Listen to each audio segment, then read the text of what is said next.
Hastasıyız dede.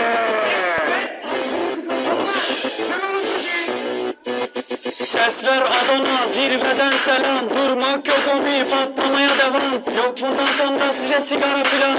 Uçuyor yıldızlara müptezel bayan. Ses ver Adana, zirveden selam. Durmak yok omi, patlamaya devam.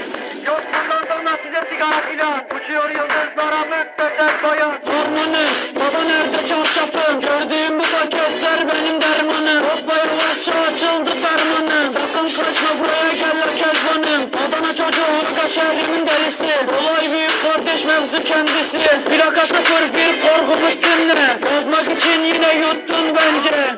Hey torbacı bana versene borç. Olmaz lan olan malları peşin satıyoruz. Bu yüzden babamın cüzdanını çalıyoruz. Akşam olunca dayak yemeye başlıyoruz. Ben yazınca mutlu neşemiz yerinde. Size ayrı tripte bense düşüşte. Polis görüyorum ben bu sahnede. Kaç paket sigara bitti lan o kuvalede. Kapı yutmayınca dönmüyor tekeri. Tribe sokma beni, sikerime beni. Gidin Ercan abinize selam söyleyin. Dörttünü sikiyorum ben de böyleyim. Demiş Adana merkezin sözleri çalıntı.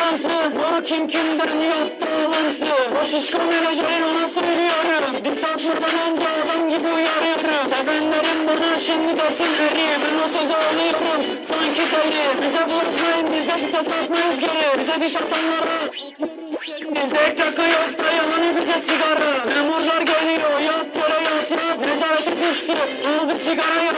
10 dakika sonra baba ifaden alınacak. Sokakta yine siren sesleri. İlk başına tetikçi kaldır elleri. Korkmaya devam baba ayıp bizleri. İçine yazıyoruz evet sizleri. Ders matematik baba kafa trilyon. Bana soru sormayın ben hiç bilmiyorum. Ben nerede olduğumu bir an şaşırıyorum. Hocam diyor evladım gelsin kaşınıyorum. 70 daha bu çocuk sormadı. Kafası güzelken dontas olmadı. Bu olay bitmedi mevzu olmadı. Bir sigara közüm bunun neşem olmadı. Ses ver Adana zirveden selam. Durmak yok omi patlamaya devam. Yok bundan sonra size sigara filan. Uçuyor yıldızlara müptezel bayan. Keyya isyan tetik. Burası Adana Seyhan. Yükselen sesler Ritor. Burası Sarı Remzalı. Ye ye ye. Bedo. Yemek getir hadi.